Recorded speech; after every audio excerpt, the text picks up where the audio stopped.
Ladies and gentlemen, welcome to the panel for Rogue One, a Star Wars story at Star Wars Celebration Europe. Please welcome to the celebration stage your host, Gwendolyn Christie. Is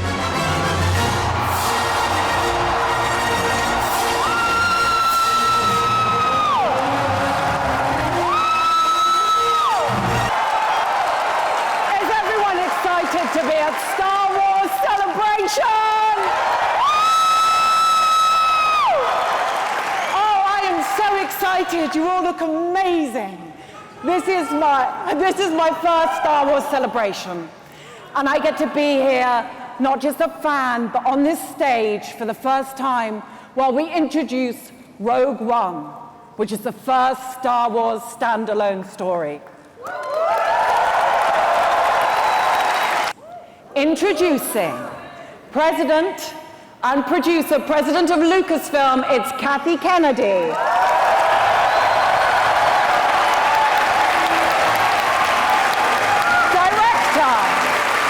Director Gareth Edwards. Head of the Lucasfilm Story Group, Kerry Hart. And executive producer, John Knoll.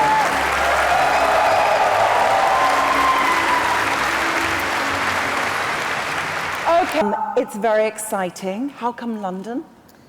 You know, the amazing thing is, first of all, I want to say, we could not be more thrilled, not only to be here today, but to be celebrating 40 years since A New Hope was made in London.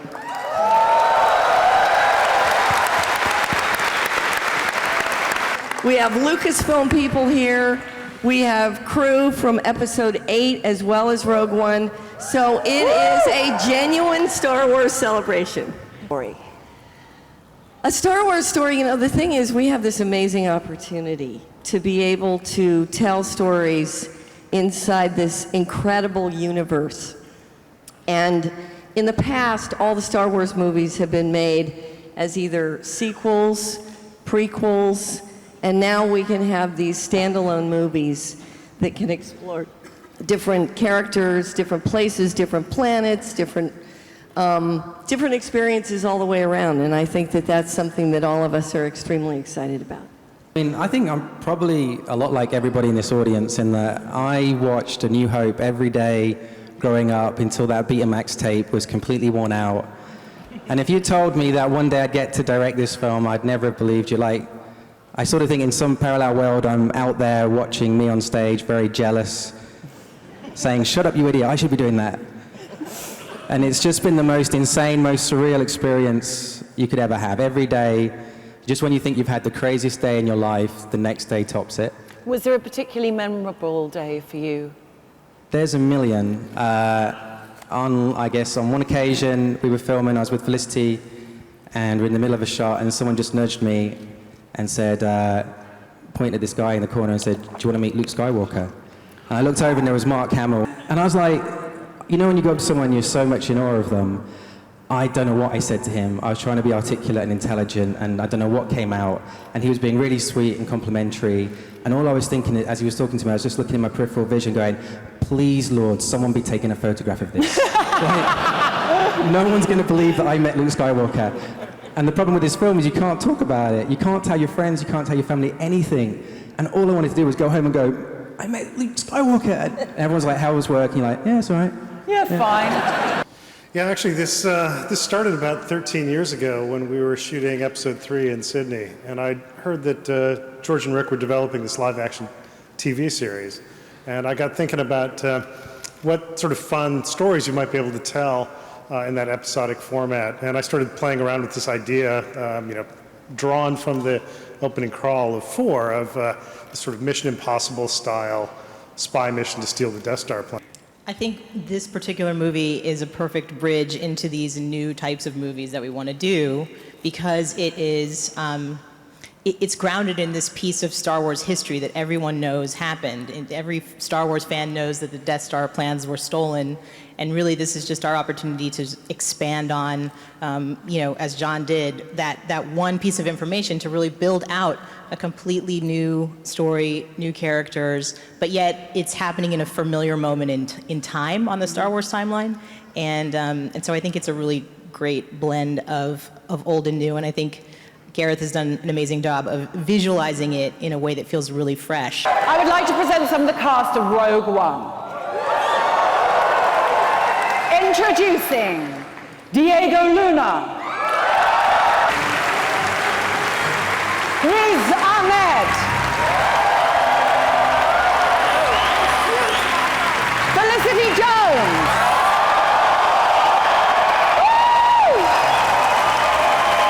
Donnie,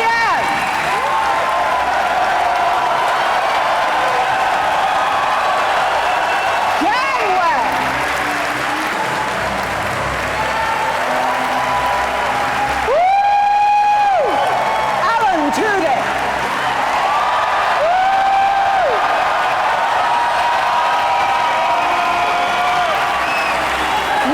Mikkelsen. And Whitaker.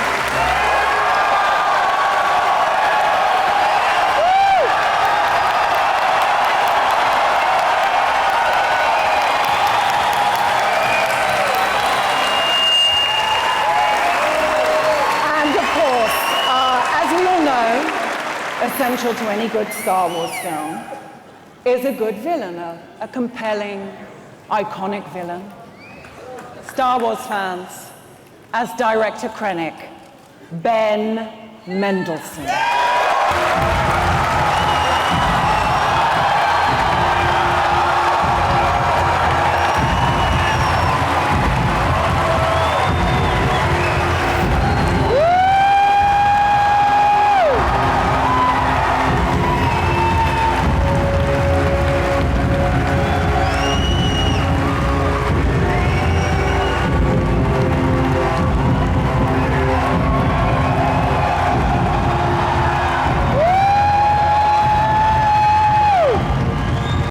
Last year, I had the incredibly surreal experience of being made into a Star Wars action figure.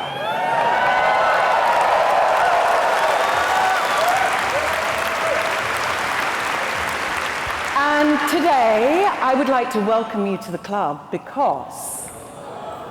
Goodness.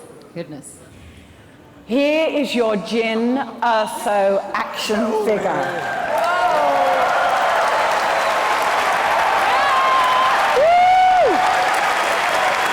Oh my goodness. Thank you very, very much. I feel very privileged to have joined the Star Wars doll universe. This is actually the very first toy being revealed from Rogue One. It's not as good as mine, but it's great nonetheless. I don't know, she's got a pretty cool Han Solo gun belt. Woo! Oh yeah, inspired by Han Solo. I feel there's one major difference between Jyn Erso and other Star Wars heroes, Rey and Luke. And that main difference would be that Jyn, she's not a character who's asking, who am I and where have I come from? She very much, we know that about her. We know where she's come from. And that fact is what propels the story and is the beginning of Jyn's journey to find out what her reason is and her course. Hi everyone. I just want to say I've been waiting for this night for quite a long time. This is actually what got me into the project, the chance to share this energy. It's fantastic. So, yes, I play Captain Cassian Andor, and he works for the Rebellion, for intelligence, and the team starts being just the two of them, Jyn and Cassian, but as the story continues, the team grows. And like any team, there's frictions, there's issues, and it's Cassian who has to keep them together. And one of the most important members of this team is a droid, an Imperial droid that is reprogrammed by the rebellion. And his name is K2SO. And he's probably the best friend Cassian has in the rebellion, or the only one. Can you tell us a little bit about what it's like being a droid in a Star Wars film? Cassian reprogrammed him, and he did like a data wipe. And when he reprogrammed him, he's not quite all there. He speaks his mind and says things that, I don't know, can be unsettling and just very honest. And it was great. It was great to play him. There's amazing droids in the Star Wars universe. Bodhi is a pilot, and he works for the Empire, you know, to earn a living. And like, you know, people work at big organizations, they don't agree with everything they do. But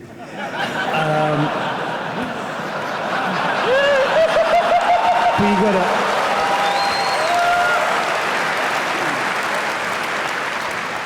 He's maybe... You don't have to get judgy. Maybe questioning. Yeah, exactly. Maybe. He's kind of questioning things, and the planet that he is, the city that he is from, is actually an occupied planet. And it's the actions of the Empire and the stuff that he's forced to be involved with over there that kind of makes him question his career counselor. And Bodhi's home is also where we meet Donnie and Jiang's characters. Baze and Chirrut.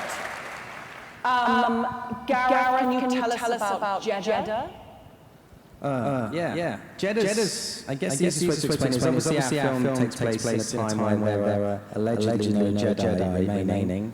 But people still believe in the Force, and they still have that spirituality. And essentially Jeddah's like, I guess, like the Mecca of Star Wars, in that people go on pilgrimages, and the problem is right now is when the story begins it's an occupied territory by the Empire. And we get sucked into a story that involves these wonderful people to the side here. And two of the most important characters we meet in Jeddah are Chirrut and Baze. They become crucial to the team and are played by Donnie Yen and Jiang Wen.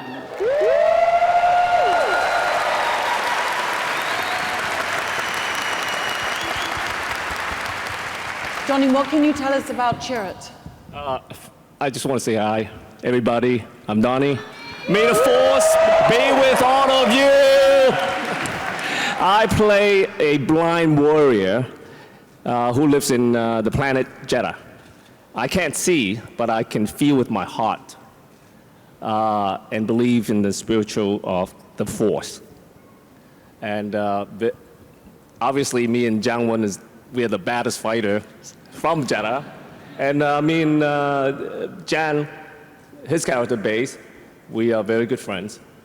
He and me was a partner, and he of course, believe in Force, but my character don't believe Force at that time. We've learned a lot about your character's deeper connection in the Star Wars galaxy. How does he connect to this band of misfits? I think we can definitely call them misfits. Good to see you all.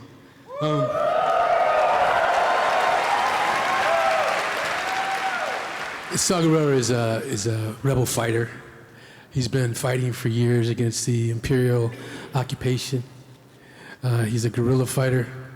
He has been controlling a group of rebels that are out to the extreme. We're talking about that there's a series of different rebel groups that coming together as an alliance, and all of these people are different parts of that. I'm leading my group, which by any means necessary, he'll do what he needs to do in order to save the world. He was trained as a guerrilla fighter, and then he was trained by the Jedi as well. And I just want to take a moment to say, like, none of this would be happening if it wasn't for George Lucas. The guy's a genius.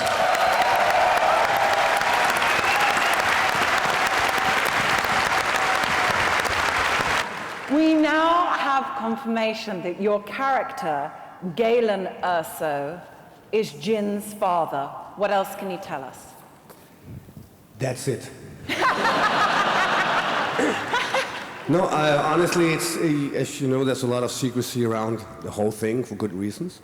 My character is a person of interest.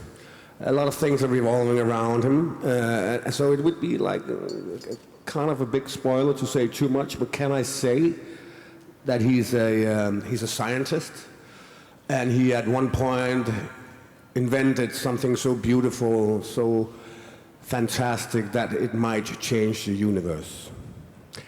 That's all I can say. And then I can say, I'm in a Star Wars film. I'm very proud.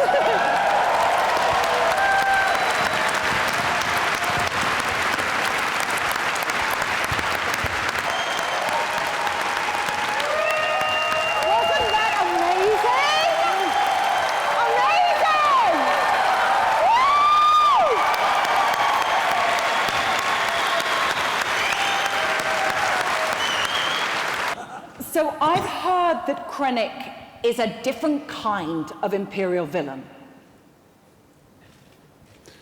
Right. Yes, he is. He's an Australian kind. We do villainy very well. He is smarter, I think, than most of most of his predecessors. He's more inventive. He's perhaps a little sexier than some of them. Not quite as sexy as some of the others. I don't think we can talk about Star Wars villains without bringing up one name in particular. We do have confirmation that Darth Vader is in Rogue One. Right, we finished filming in December, and I got straight on a plane to New York to do a voiceover recording with a gentleman called James Earl Jones. Now, I can't tell you what role he plays in the film, because I don't want to give that away. I'm really excited about this film. I think it looks amazing. And I cannot wait to get into the cinema and see it.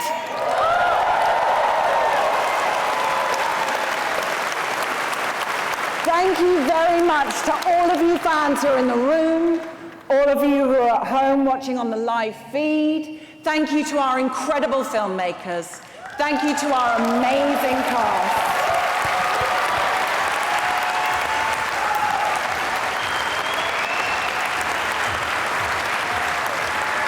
And I think before we leave, let's all stand up and do a photo.